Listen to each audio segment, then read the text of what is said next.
Bienvenue au rendez-vous hebdo de Recettes du Québec. Mon nom est Pascal Sarrault. Nous sommes au mois de mars, le mois de la nutrition. Donc, nous rencontrons notre nutritionniste pour recevoir ses belles recommandations. Aujourd'hui, je suis accompagnée de Geneviève Nadeau. Geneviève Nadeau est la porte-parole du mois de la nutrition au Québec. Geneviève, quel est le thème cette année? Bien, cette année, c'est la thématique de planifier, d'acheter à l'épicerie, cuisiner et de savourer. Donc, on veut aider les gens, finalement, à mieux planifier les repas, on veut leur donner des trucs pour faire les achats à l'épicerie également, puis s'entourer lorsque les gens préparent leur repas avec les enfants. Hein, parce qu'on a besoin d'aide aussi. Mais non, absolument. Donc, on veut impliquer tout le monde. Mais si on part dès le début de la planification, oui. On ne se lance pas à l'épicerie comme ça, donc on va avoir une idée de ce qu'on va faire, premièrement. Oui, puis à la maison, découragez-vous pas. Là, je ne vous demande pas de planifier des heures à l'avance, juste un peu pour que quand on arrive à l'épicerie, on ait déjà une idée de qu'est-ce qu'on a besoin. Donc, faites un inventaire de votre garde-manger, de votre frigo, de votre congélateur. Puis, il y a toujours des ingrédients que moi, je garde sous la main, Pascal. Je les appelle mes dépanneurs, là. Oui, c'est ça. Donc, les trucs de base, comme on parle peut-être de lait, de... Oui.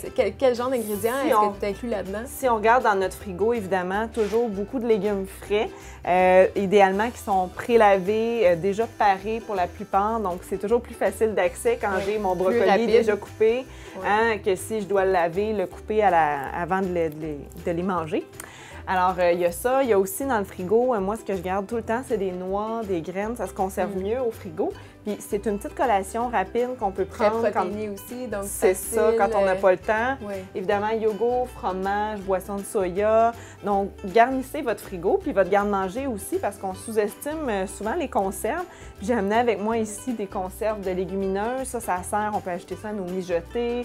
Tu sais, quand on n'a pas le temps de cuisiner de la viande le soir, là, il faut commencer à apprivoiser les légumineuses, là, parce que c'est vraiment une source de protéines, ça coûte pas cher, c'est rapide à cuisiner. Et c'est tellement bon. Les surgelés, est-ce qu'on aime ça ou est-ce qu'on n'aime pas ça? Moi, là, tout est surgelé pratiquement chez nous. Les légumes et les fruits surgelés, là, c'est aussi nutritif que des fruits et des légumes frais. Puis c'est sûr que, bon, il y a des gens qui vont dire que ça n'a pas la même texture, mais ça dépend. Puis l'hiver, ça coûte moins cher aussi. Oui. Donc, c'est intéressant.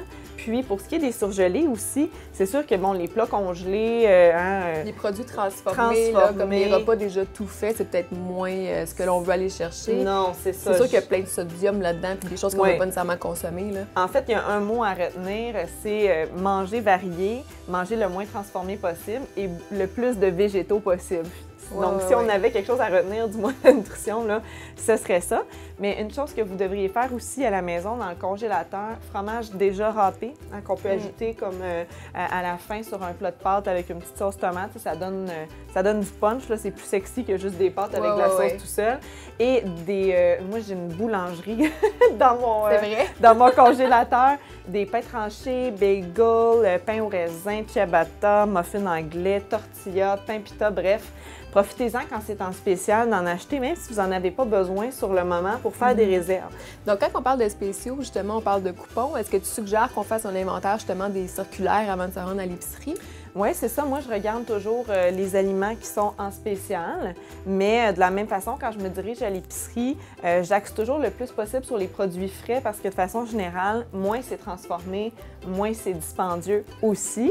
Oui. Et une fois dans les allées centrales, bon, il faut dénicher les produits des fois qui sont en haut des tablettes et en dessous et sur les côtés parce que souvent, ce qui est au milieu, c'est souvent ce qui est plus transformé. Oui. C'est ce qui est moins intéressant là, nutritionnellement parlant. Puis quand on regarde en haut, bien là, on finit par trouver un craquelin qui est moins dispendieux puis qui est plus intéressant, mais qu'on n'aurait pas pensé. Un peu parce que c'est pas nécessairement à notre portée directement. Exactement.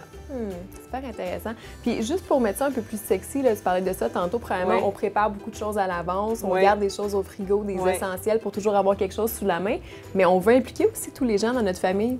Oui, c'est ça. Pour nous aider, pour avoir plus de plaisir, justement, lors de la conception des repas. C'est ça, ça fait partie de la section savourer de la thématique du mois de la nutrition. Le plaisir à table, impliquer les enfants. Je sais que quand ils sont jeunes, souvent les parents ont peur, bon, là, ça va être les dégâts, les bobos, j'ai peur qu'ils se coupent. Mais même s'ils sont tout petits, les enfants, à la limite, même bébés, on peut les asseoir dans la chaise haute près de nous pour qu'ils nous voient cuisiner, pour qu'il y ait un contact avec les aliments.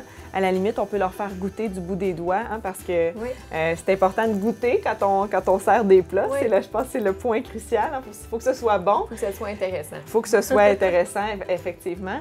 Puis, sinon, quand ils sont plus vieux, on peut simplement leur demander de mettre la table, de préparer les légumes, donc de mélanger, de couper lorsqu'ils sont un petit peu plus âgés, puis toujours sous votre supervision. Puis c'est démontré, là, plus tard, les enfants qui ont été impliqués très, très tôt dans la cuisine, bien, après ça, ils ne verront pas ça comme une corvée de préparer le repas, ni de laver la vaisselle. D'ailleurs, ça fait partie d'un moment de la routine, ça fait partie de la vie, manger, cuisiner. Donc, ça aussi, c'est une chose que vous pourriez faire durant le mois de la nutrition, là, au moins une activité cuisine avec les enfants, c'est super gagnant. D'ailleurs, il y a un super beau dossier sur Recettes du Québec par rapport à ça, donc des petits trucs pour les enfants, pour chacune des tranches d'âge, pour que ça demeure sécuritaire, bien sûr, mais qu'on puisse les intégrer au fil du temps. Et aussi, donc, Geneviève, tu as écrit un article par rapport à toutes ces belles recommandations dans le cadre du mois de la nutrition. Donc, je vous invite à aller le consulter sur le site et surveiller également notre dossier spécial sur l'alimentation au féminin la semaine prochaine.